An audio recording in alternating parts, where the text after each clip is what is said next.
What? Hello everybody, welcome back.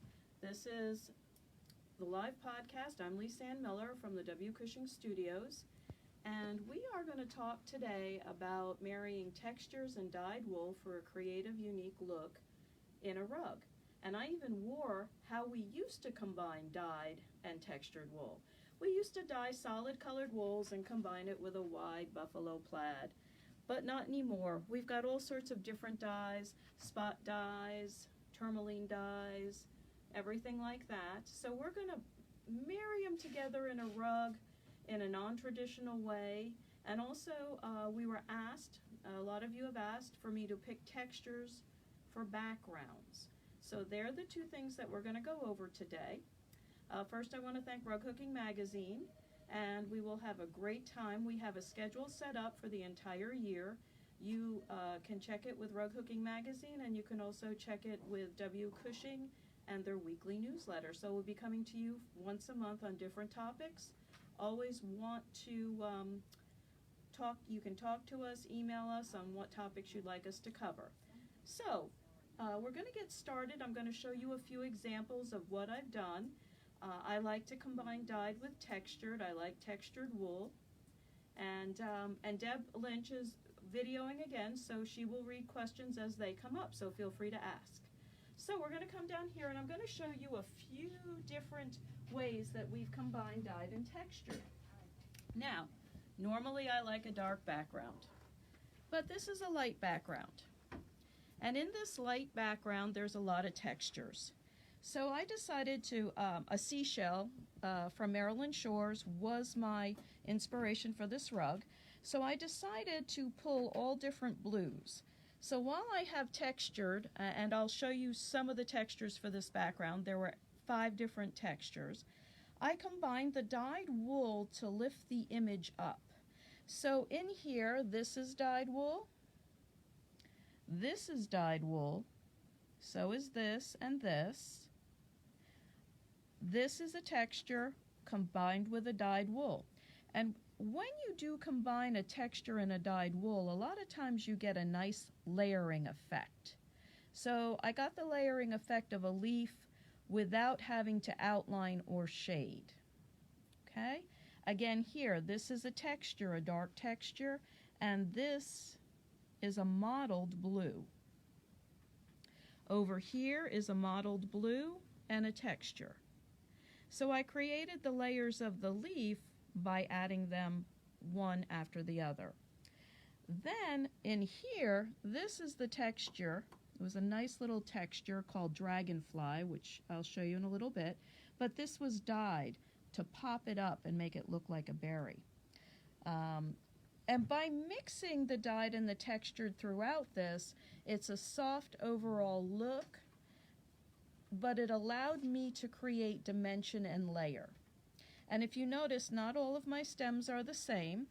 This is a texture, this is dyed, but when you have them a distance apart, they look the same. Over here, we've done a texture, but then all of this is dyed. I ended it with a texture so that I didn't have a hard line to finish my rug, and as we went over last time, I bound it with wool. So this is a fun rug. Normally it would be finely hooked and finely shaded, but in this case I used the blues and I used dyed and textured to compete. So this is sculpted right here. This was a dyed piece that was modeled like this. I hooked it high and I clipped it just to give it a little different look. Okay? Another example, and then we are gonna put wools together today, so bear with me. This is called Southern Comfort, and this rug really combines dyed and textured. The background has textures. This is called Everything But the Kitchen Sink. Here's Oak Leaf, a few others, but it made a nice background, a nice antique background. We modeled some different colors together for it, and I'm going to show you a lot of the colors I put in, but I needed to let it bounce up. So this is a dyed piece. And what I mean by bounce up is stand up to such a mottled background. So this is dyed, that's textured. This is dyed, that's textured. In here, these two are textured, this is dyed. So I did, to create the wrap of the leaf, so to speak, or the bud, and then use texture in between. When you use a wider cut, and what I mean by a wider cut is a 6 or an 8 or an 8.5 and so on, you get more of the texture. So when you combine the dyed wool with a wider cut, you have to be careful that it has some modeling so that it is a companion to the texture. So this is a dyed piece, this is a dyed piece, this is all textured. Over here is a great example on this leaf. This, of course, is a texture, a very lovely texture, and this was vintage paisley red. And so the different hues up and down of the vintage paisley red combined with the texture really worked very, very well. And when you vintage paisley red looks like this. So you're going to get, and what I mean by modeling with the dyed wool, because I was using a wider cut, you're getting a lot more of the modeling, so it is a companion to the texture. It doesn't fight the texture. Over here, we have texture, dyed, and then some paisley. So and this is also a dyed piece. So we've created the layers coming out using dyed and textured. Another note, this is a 4-squared, part of the 4-squared series, and I want you to note this. When you're doing these lines, if you notice, I didn't use all the same wools. Although until I pointed it out, you probably did not recognize that. But it gives it a softer look, it doesn't make it as harsh, and as I went all the way around, I changed from dye to textures, texture to dyes, etc. I also did the same thing on the outside. So your lines are not hard, they're soft, and they create a much different look.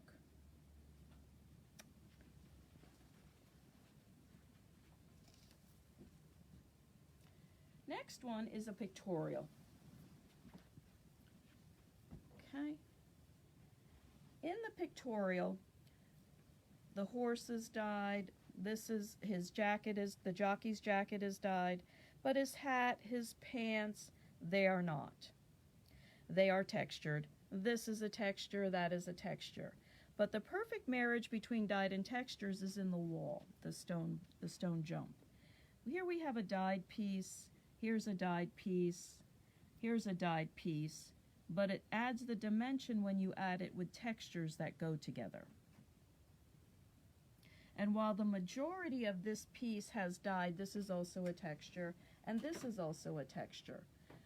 While the majority of this rug is a dyed piece, it is framed with a texture.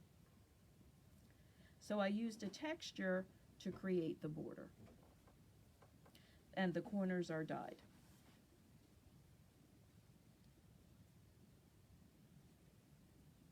And here, the horse, many different shades of brown, but his mane is lights and shadows. The wool is called lights and shadows, and it was cut in a smaller cut in a 4 and hooked and created the mane.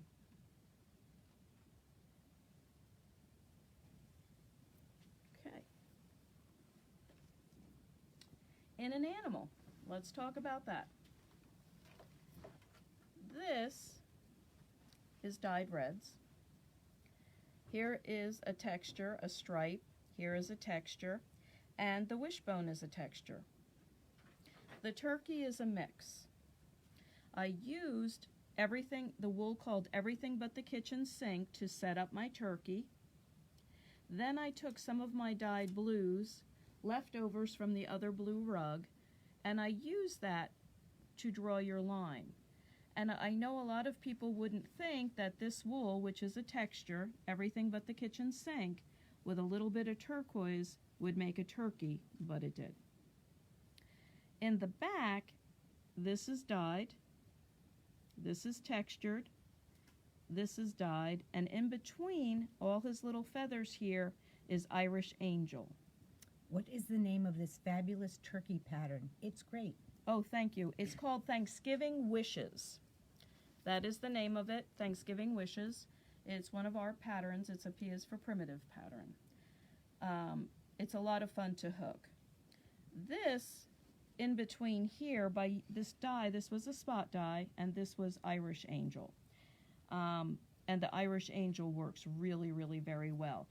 But, so you can see what the turkey was. So you hooked the lines first with the Irish Angel? Yes, I did. I hooked the lines first so I didn't lose it. I hooked them in a 4, and I did this in a 6. So by doing that, by hooking them in 2 different sizes, I let the lines recede, just a tad, so they're not too predominant, but they're there. This was the basis. This is everything but the kitchen sink, okay? This is what the basis of the turkey is. This is everything but the kitchen sink, and we're going to pair it for a background later. But when you add a dyed wool, such as granite, to it, you add depth. So you have some granite, you can add Old Blue Eyes or Elvis Blue, and they all add a dimension to it that you would not believe. And this is Elvis Blue, and while it's a rich blue and a bright blue, sometimes you need a little spark of color to make the eyes follow. So you've got an animal, well, by combining it. And in here, what I did was, this was mainly texture, but where I needed definition, I used a little bit of dyed wool. A lot of times, you'll either use the texture as your main part and then your dyed wool as your accent, or the dyed wool as your accent, your textured wool to make the definition. And what's interesting is when you got to this area, you changed the size from the larger cut to the smaller cut. Correct. We had to, just based on what it was. And the background is an 8 and a 6. They are an 8 and a 6. A lot of times when you cut your textures in 2 different sizes, you get 2 different looks to look like 2 different wools. So you get more bang for your buck. And nobody has to know except those that watch this podcast. So that's Thanksgiving Wishes. This is a good example of everything playing together very nicely. Okay? We've seen this before, we've used this before, but now let's look at it in a different way. Okay? So this is an easy scroll. And yes, we could have done dip dyes and we could have shaded all the scrolls. Instead, I used vintage paisley red. And I used the vintage paisley red and I just cut and hooked. This behind here, okay, which sets up your dyed wool, hello Ollie, sets up your dyed wool is snake eyes. These are honeycomb textures, and the honeycomb textures really add a dimension to the dyed wool. So it's a field in back of the scroll, and we needed to make sure that the scroll really came up because I do have a very busy background. So snake eyes, the texture, really worked to define the dyed, okay? And we have a lot of the honeycombs that are in different colors. And we have them snake eyes in green, we have them in purple. You're going to see how the purple with the dyed wool. Now, the background. The background has everything, including the kitchen sink. So how do we purchase the kitchen sink wool? Oh, sink wool on our Etsy, which is W Cushing Co, or our website, wcushing.com, or you can call us at 1-800-626-7847 and talk with Joyce. So the kitchen sink wool is really a nice overall wool, and I'm going to put it together with a few others for a background later on. But what I'm going to do for a quick minute is I'm going to grab a honeycomb,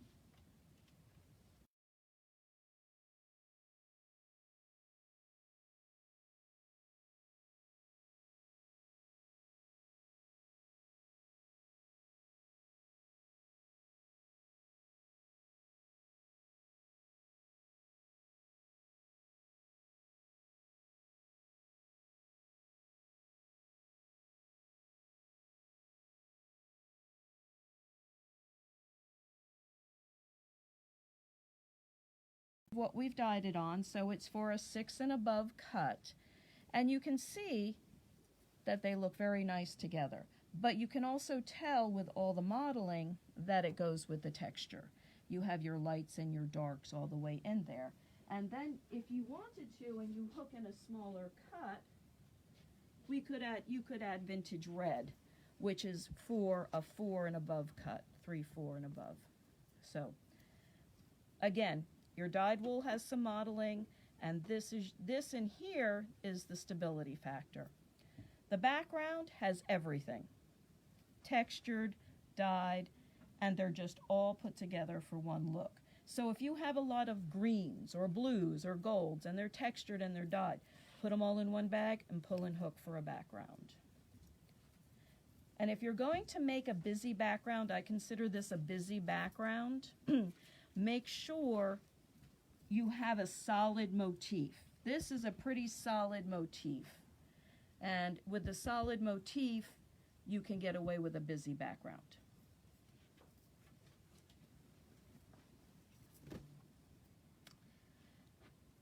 Let's talk about where the dyed wool plays the predominant and the texture just grounds it.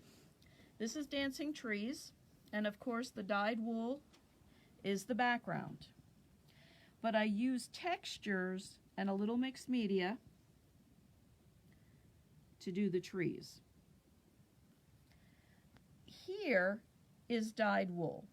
The dyed wool looked like this before it was sculpted. But I had to anchor it. So I anchored it with black wool, and I anchored it with sari silk, a little bit of sari. So I'm using the dyed wool to draw your eye in, but I'm anchoring it with the textures in a pictorial. And then the green is all texture with a little bit of yarn. And it's a texture cut 2 ways, which we'll go over shortly. It's a texture cut 2 ways to give you a multiple look for grass. So will you be adding the turkey pattern to your Etsy shop? Yes, we will. If it's not there already, we will. I'm not sure if it's there. It might have sold out originally, but we will add it. No problem. So now we're going to get into an old pattern. This is the Chilcott double cornucopia. Okay? And normally it would be fine shaded and a smaller cut. I started with my favorite background, which is Oak Leaf and Irish Angel. And Oak Leaf and Irish Angel really make the start of a beautiful background. And I have a little surprise for everybody today. We're going to add another wool. Here is my Irish Angel. I love it. Here is Oak Leaf. Here is our newest wool called Chocolate Bar. So you can add this in. What I used here was Lodge, which we don't have anymore. So this would be a good substitute. So these 3 are considered textures. I know this looks solid, it looks very dark, but it has flecks of blue, green, red, and gold in it, which pick up when you hook. If you wanted an even richer background, we could add Elegant Eggplant and mix that in just a little bit. So that is the background. I used a very textured background for this. I wanted it to have that rich background. Then I started to play. Here is the Grape Honeycomb with the purple dyed wool. And then this, I think, is Perky Pansy. So I used the dyed wool to create the cornucopia, but I needed the texture to create the sweep. So when you combine the honeycomb with this, plus the direction of my hooking, this is a fan and feather mode. This was hooked this way, this one was hooked this way, this way, this way. But by combining the 2, I created almost a wrought iron look to separate the dyed wool so that it had a definition.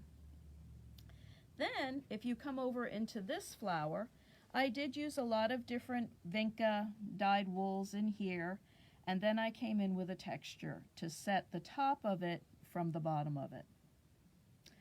In this vein, this is our Monet's Garden. This is just cut and hooked, but I ran a red texture right down the middle to create the vein. I used an 8 cut for the Monet's Garden. I used a 6 cut for the vein. Now, I put the vein in first because I wanted it to recede. I didn't want it predominant. Same thing here. This is a texture.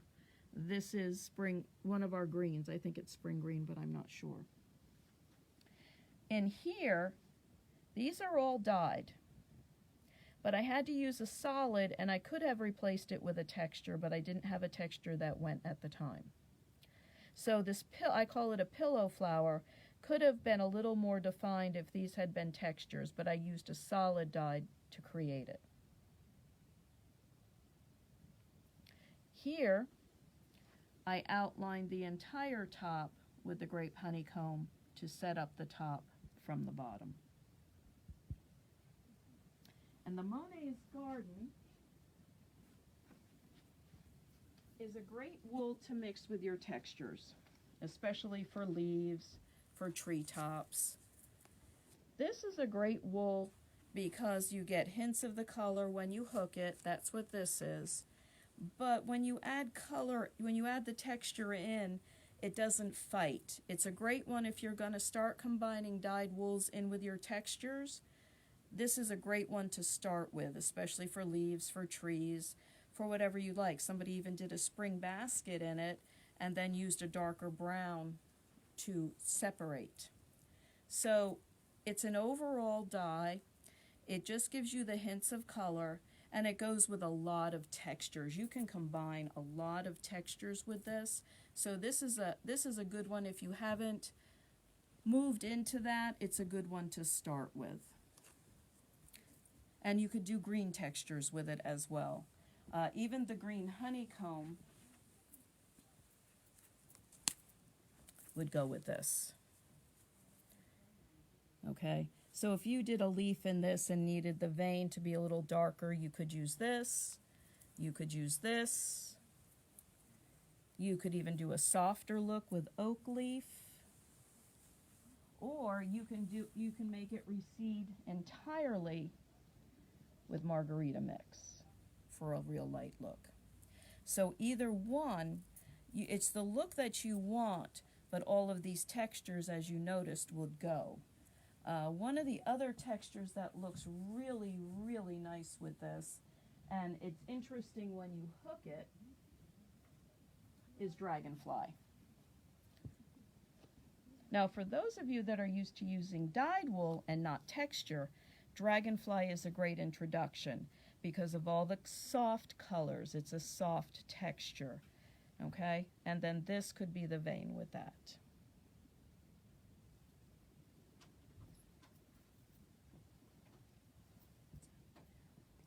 Next, we have another combination. We're going to get to the one on the bottom last. Put this over here. Okay. In here we have Santa and his sleigh, which you've seen before, I believe.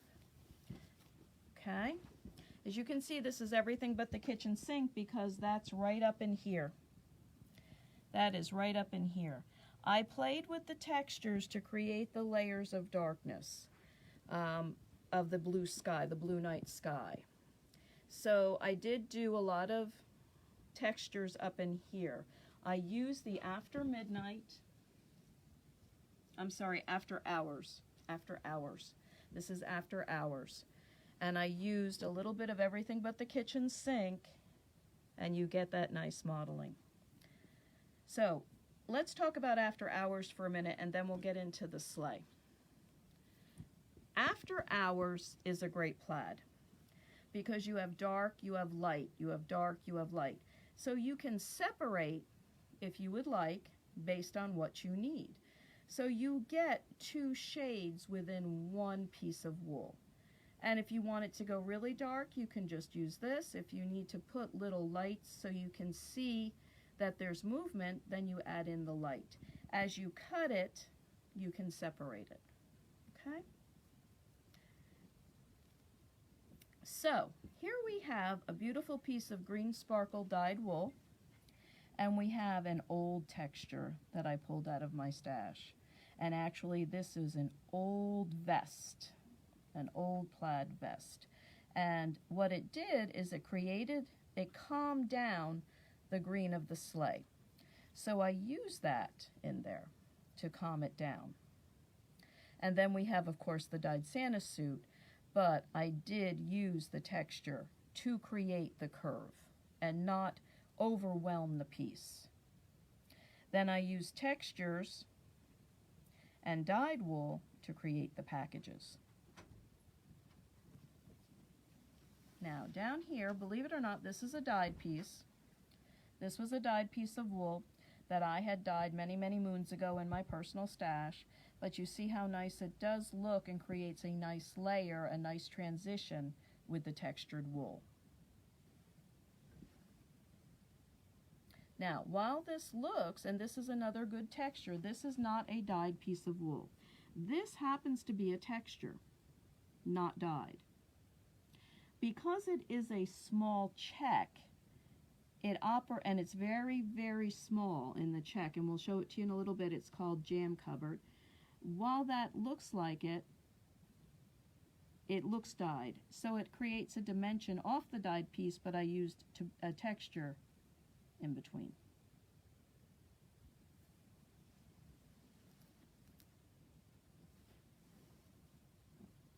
Here we go. Priscilla Primitive.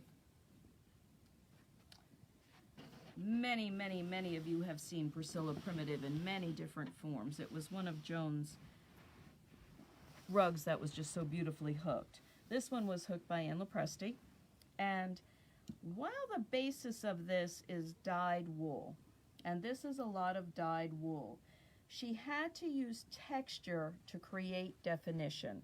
So for those of you that haven't forayed into a lot of dyed wool with texture, this works very, very well. It's a good way to try it. Here we have the Grape Honeycomb. Here we have the Grape Honeycomb. This was another one of our purple plaids. In here, this is actually not a dyed piece of wool, but a gold texture that we cut really small. And in the opposite direction, it was a stripe, but we only used the little bits and pieces to create that. So question from the last rug. Yep. Your dark and light Sure. blue Yep. wool. What's the name of it? This one? Yes. Oh. This is called After Hours. This is After Hours. Okay? Thank you. No problem. So, in here is a texture. Texture. Now, believe it or not, in here is a blue texture. So you see we have all this movement in the dyed, but we needed to really calm it and center it and make it stand up against this dyed background. So this is called Blueberry Plaid, and that's a little blueberry plaid. And we use the blueberry plaid throughout to make that dyed set up. And this has teal in it, green, blue, but the blueberry plaid brought it all together. Yes, this one here? Mm-hmm. Oh. This, right here, again, is a lighter version of the purple honeycomb, not the darker version. We used to have two colors, we just have this one. And then this is our perky pansy. So, this separated it, and also by hooking, because they're modeled, and by hooking in the direction back and forth, not outline and fill, but it was hooked back and forth, you got an interesting design in there. And these are probably 6 1/8? Yes, they are 6 1/8. Sometimes periodically we had to put in a little 4, but not much, just to accent at the end. You know how we always fussy at the end. But this is dyed wool. Oh, and this here was not dyed wool. This was a texture.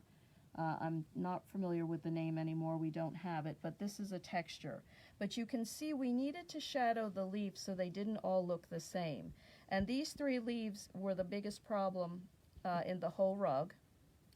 And so we decided to use a little texture, a little check, and put it in there and cut it a little bit smaller. Okay? We're going to go over now and we're going to start to talk about how we pair these together. And then at the last thing that I'm going to do is, a lot of you were following the Frost Oriental, the wide cut Oriental class that we had this past weekend. So we have one here which combines your textured and your dyed beautifully. So you can see I'm actually going to hook, we have a dyed piece in, and I'm going to hook the texture around it so you can see it come to life. Okay, so that's how we'll end. So we're going to come down over here. And now we're going to go into what goes with what. How do you start? What do you do? Well, let's start with an unusual color combination. Not everybody's favorite, but looks really good together. This is Skinny Mini. This is Tea Berry. This is Rosy. If you started the basis of your background of these three, and then you wanted to spring off of it with some dyed wool, well, then you could spring off with this. You could spring off with this. This could be your background with this. This could be your highlight line, your border line. I'm going to say it's a floral. So these two could be your floral, but if you needed to add some green into it, here we go. So I'm using my dyed wool to come up off a medium value to light value background. But just say, well, you know, Margarita Mix really isn't my favorite wool. Okay. I want something a little deeper. Here we go. Fields of Green. Oh, Spring Green, I'm sorry, Spring Green. So here we go. So this is a little bit more neutral. Okay, maybe you're used to dyed wool, you want to introduce textures. This is a way to introduce it slowly. But if you're not, you're used to textures, you want dyed wool, you want it to pop, here you go. But I would start, and it's unusual to have this as a background, I understand that. We are always going dark and light, and this is kind of middle of the road, but it is a unique background that would allow you to work with it. Now, just say you're not too sure about dyed wool. You love these, you love the spring green. Yep, that's got to go. That's got to stay. This one, well, ruby red we're not too sure about. Here we go with Jam Cupboard. This is what I used in the chimney of the Santa rug. You can tell it's a little check, and when you cut it, it's a very mottled check.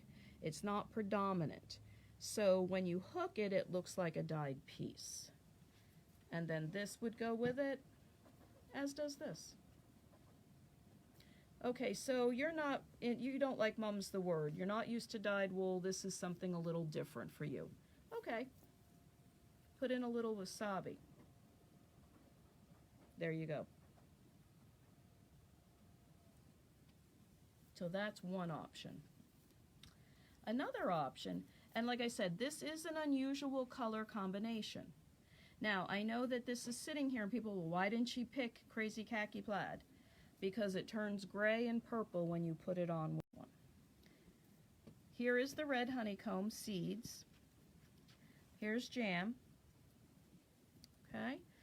And just say you wanted a red background. You like red, you wanted a red background. You know, it's a little bit deeper, it's going to look a little antique-y. So what do you do for your object? Just say there's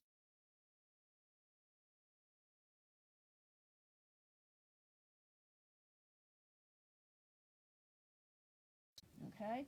And then you can add in possibly a gray. Take this out, add this in. That's a good introduction. It's got a little bit of this, it's got a little bit of modeling, not too much. This would definitely sit up from this. It picks up these colors. And there you go. Now, just say you're traditional. Here we go. Here's your traditional colors right there. This is, and somebody, I know a couple of people just said, oh yes, that's me. Okay, so here's some traditional colors. How do you introduce your dyed wool into those traditional colors? You introduce them very softly, and you don't jar the palette too much. Here we go. This doesn't jar the palette. And it's a good way to introduce some dyed wool without having it overpower what you've already picked. This is if you want to go bold. A little too bold, a little too bright, but there are different palettes for different people. However, when you pair that, this one that looks so bright, and we take this out, we put this in, and we pair it with this, all of a sudden now, it's not as bright. So also, with the dyed wool, it is what you pair it with, if you're not used to using it. Okay, let's pick this up underneath. This is tobacco row. This is a stripe.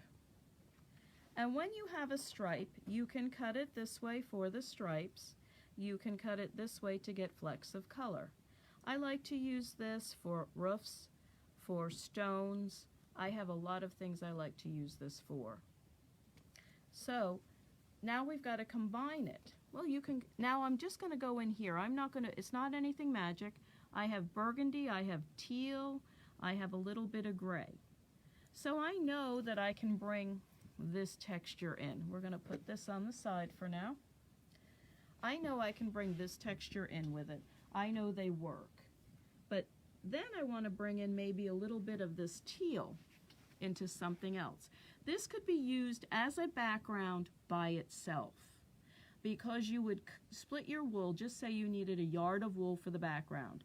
So you would split it into half, and you'd cut half of it this way and half of it this way.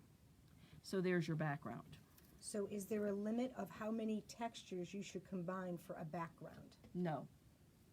In the Southern Comfort, somebody counted the number of colors once, and I had 28 different colors in that background, and you really couldn't tell. So no, but you don't want to go so much where the colors jar each other. I always say after you put your wool together and cut your wool, put it in a basket, like a corn basket, and if something really, really stands out, take it out. So we have these three colors for the rug. Here's a nice introduction, Biddeford Pool. It's soft. If you've not used it, it goes with this. It has a little bit of the blue to pick it up. So this could be your background. This could be for your motifs, anything like that. So it's a nice, easy pairing. Another pairing for that would be, oh no, not that, that's Halloween. Oh, here we are. You can throw into here a little bit, but the kitchen sink. Just say you needed a border on your rug, this would be your border, okay?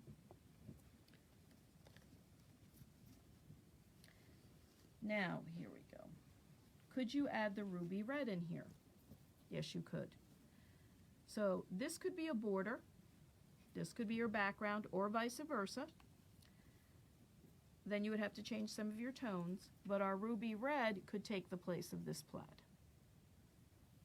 And then you would add this in to calm it down with this. So these are another color combinations.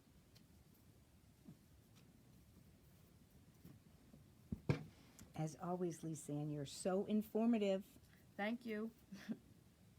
I appreciate that. Okay, here we go. So you're used to using dyed wool. You have a bright palette, and you're saying, Lisanne, you know, enough of the darker palettes. Let's get into something light. Okay. So these are, you like these colors. You love the teals, you love the purple, but you want to add a texture into it. Well, here we go. Dragonfly. I'm picking up the purples and the teals. This is a soft texture. It's not a hard texture, it's a soft texture. Tea berry is also a soft texture. So there you are. You're used to these brights, you like the brights, you want the brights to stand up, you just want a little hint here and there of texture, you want to introduce texture into your rugs. Here you go.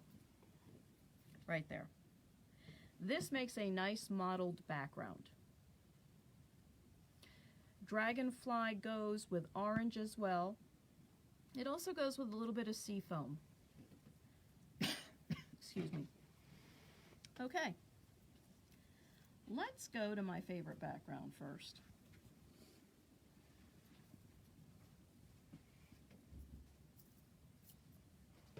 This is my new fave for blues.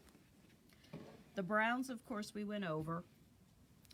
But this is a really nice, dark, deep, dark background. Okay? So, this is called Deco Background. It's Irish Angel in blue. See, I'm not deviating too far, ladies. I like my brown Irish Angel. Here's my blue Irish Angel. It's a blue-purple with all the little colors in it. Here's everything but the kitchen sink. I'm going to add that in. Then, if I want to add a little spark, I'm going to add a little bit of granite. Now, I can go with bold colors, subdued colors. You know, if I'm going to hook some motifs, I can add this in, which is kaleidoscope. I can go bold blue with this type of a background. So you name it, the sky's the limit. This is a nice, rich background. If you're looking for something that isn't antique black but mimics antique black, and you want to use all your bright dye to do a floral, this is it. And when you compare it for a minute with my brown background, it works very well.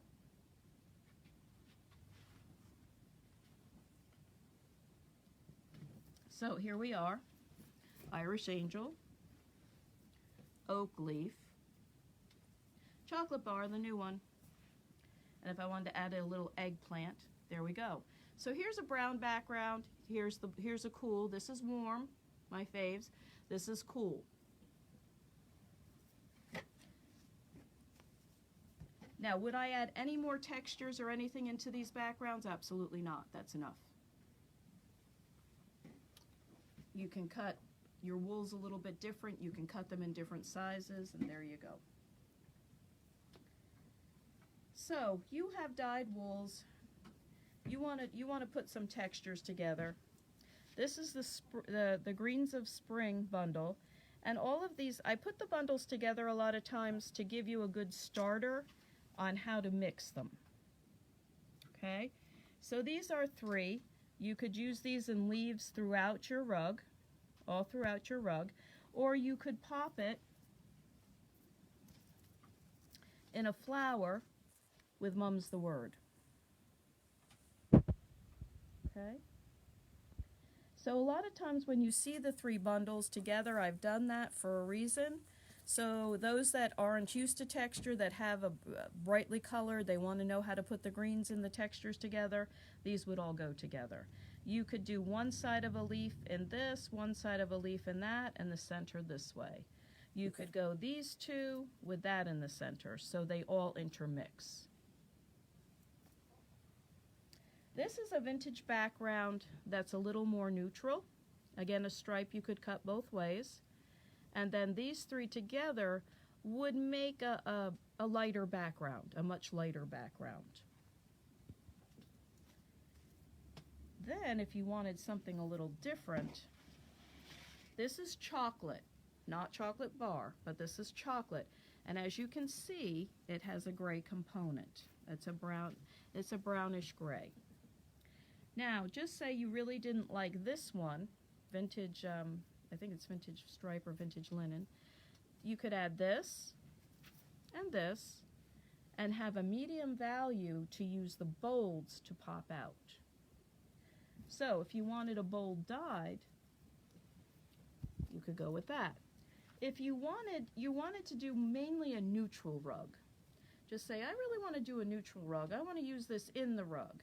Well, pair it with Biddeford Pool for a really nice look. Or pair it with our new stone wall. Stone wall hooks just like a stone wall by itself. Again, make your wool do the work. Here's your lights, here's your mediums, here's your lights, here's your mediums. You cut them, you put them together, and you hook them in puzzle pieces, and they'll look like a stone walkway or a cobble or a slate roof. Now, when I add this in, we're too light, but you could use it as an accent piece with this, as a motif, not in the background. Okay? So if this is your background, little different, here's your motifs, you need something to pop, use that in between.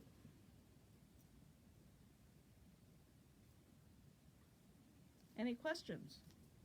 Someone just said, love this background. Oh, thank you. It's a fun background. This is patriotic plaid, and if you notice, it has red in it. If you notice, when I set it with this, it did go with this, although this is eggplant. And then you can pair it. If you wanted to make a different patriotic rug, here you go. I had these three just like this. So that makes a patriotic rug. If you had, instead of doing red, white, and blue, you could do that. Well, if you're really a traditionalist and you don't want eggplant in there, we can take jam cupboard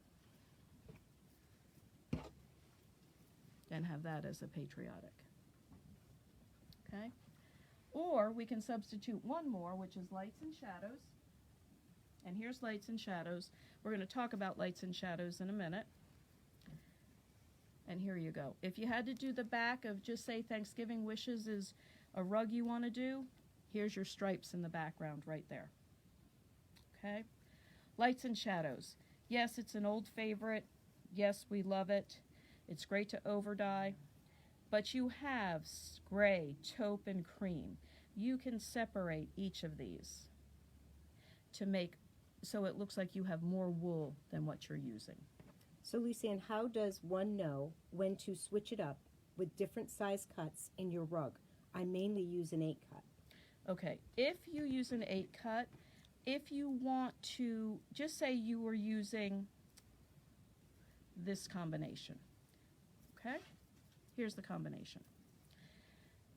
And this is an 8, and this is an 8, and you're going to cut some of this herringbone in an 8, but if you cut it in a 6, it doesn't look like a herringbone, it looks like a tweed. So based on the wool, or when you want the look to have a little more depth and not be as solid looking, I like to switch it up when I have a very large background, so that will allow you to switch it up. Does that answer your question? And we actually have that in the... Yes, we have it in the Oriental we're going to hook last. In a 6, so you'll see. Yep, in an 8 and a 6, and how we've combined them to make them go together for a rich field in an Oriental. Good question. So, this would work with this, okay? Or you have these 3. You can marry this with Biddeford Pool. All of a sudden, you didn't realize that went till it goes together. You can add in a little bit of Khaki Crazy if you wanted to warm it, or Vintage Stripe to cool it. If it looks good this way, 9 times out of 10 it will look good as a background. And then you would pop, you could pop dyed wool off of it. So do you always do the puzzle piece method for hooking a background? I do. I do not echo them unless it's too tight where the motif is. I do the puzzle piece so that it moves around. Sometimes I do not. It depends upon the rug. Like the New England twist, you couldn't because there is no background. You have to go with the linear flow of it. But with florals like Priscilla Prim, the Chilcott double cornucopia, all of the others, that is all done in puzzle pieces. And why is it done in puzzle pieces? The why is the most important thing, so that your eye doesn't rest on one area of it. And that allows you the combination. Did that answer your question? Okay, here we go with a stripe. I want to bring this stripe in because this stripe is very different. This is the everything primitive stripe. If you cut this way, you're going to get all highlights of color. If you cut this way, you will get larger chunks of color. I happen to prefer to use this wool this way because I can combine it with a blue. Okay? I can combine it with a dark gold. She said, thank you, yes. Okay, good. See, now these are not colors you would normally put together. This could be your background, these can be your motifs. If you need to bump it up a little bit, and you want to bump it up a little bit, this bumps it up, okay? For my brighter girls out there, this bumps it up, okay? So these two will bump it up, and they're still in there. These are for my textured girls, okay? So that's two different combinations with one backdrop. And this is making the wool do the work. You'd cut it the two different ways. Looks like you used 5 or 6 different backgrounds. It also looks really, really good with some greens, believe it or not, because we had this done. See? If you wanted to do leaves, and you wanted to use one side dyed and then one side a texture, you can use a modeled piece like this and then the stripe, and you get many different looks every time that you hook it. Okay. Now we're going to move on to the Frost Oriental. I'm going to go pull up a chair here.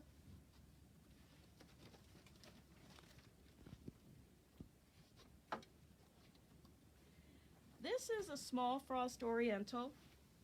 The colors in this are right here, okay? And we have combined dyed wool and textured wool to create an Oriental. So in here, you can see this is a texture, this is steel blue, here's a dyed, here's another dyed, here's After Hours, okay?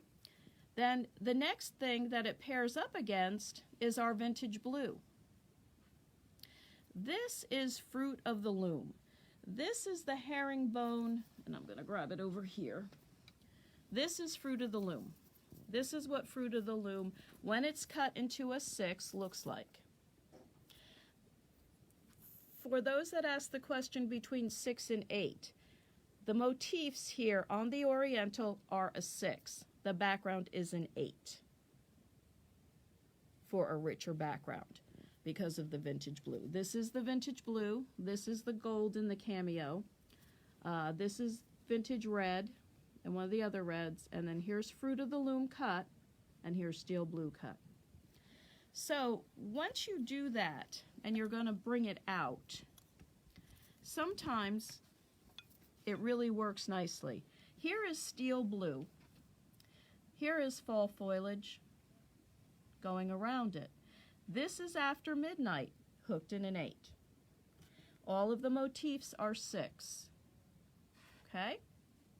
So we're really pairing, we're really trying to use this texture, and I know an Oriental in a 6 and an 8 is unusual, but it works beautifully. And this is not a big Oriental pattern, so it's not going to take a long time. And we're not outlining every motif in black or blue. What we're doing is using dyed and textured to create the levels. So here we go.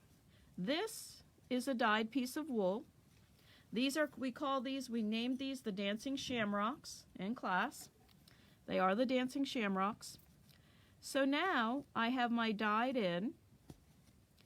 And my dyed is in a 6 because we want these pebbles of color. We want the motion to be in the Dancing Shamrocks. So I'm now outlining it in an 8, in an 8 cut with After Hours. Okay? And I'm not worried about puzzle pieces in here. This is one of the times where I've got to get the motif outlined, because we have to make sure that the shamrock is there and that we're not going to lose it. And plus, this is a very, very small area to do puzzle pieces in. So now I'm going to come into here like this. So is this the patriotic one? Yes, that's the Patriotic Plaid. Am I using Patriotic and calling it After Hours? Yeah. Yes. This is Patriotic. I'm sorry. This is After Hours. This is Patriotic. The Patriotic is darker, and I'm going to tell you some of the choices we had with this that we didn't choose and why we didn't choose them. We could have put a dyed piece in here. Yes, we could have. We could have put Moon Shadow in here or a few other dyed pieces. It was either too dark or it didn't capture the movement of the dyed piece. We had started out with vintage red as the background, and there's too much red in this, we lost it. This has one little red line in it that picks this up, which is why we ultimately ended up with this. So here we go. So you can see it hooked in. And there you go. Here's the field, here's the motif, and this way we have all the motion in the motif, and we're calming it down with the back with that. So this is a piece. This is the wool for the dancing shamrocks. It is cut in a 6. Bury the tail here.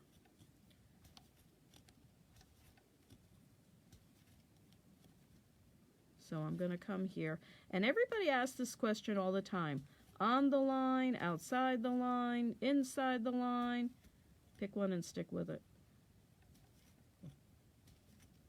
It's the best advice I ever got. I asked that a long time ago, and I was told, pick one and stick with it. You can't lose. So pick one and stick with it. I'm on the line. So you can see that the dyed wool has the variation of color and is starting the movement. Okay? And then, when I come into here, it anchors it so you can see it. So this is a really good example of how the two will play together in the same piece. We had this, and I'll show you what we had as a background so you know what the choice was that was wrong. We thought we wanted a rich red field here, normally an Oriental wood. But there's so much of this color in this, there was no definition. And any other dyed wool that we chose, we lost the definition. And these shamrocks have to dance. They have to have motion. So instead, what we're going to do with this, which is vintage red, is we're going to use it in the inside of these squares. So that, again, we bring the dyed piece out, and the red in the squares will accent the dancing shamrocks. Okay? So that was a better use of it.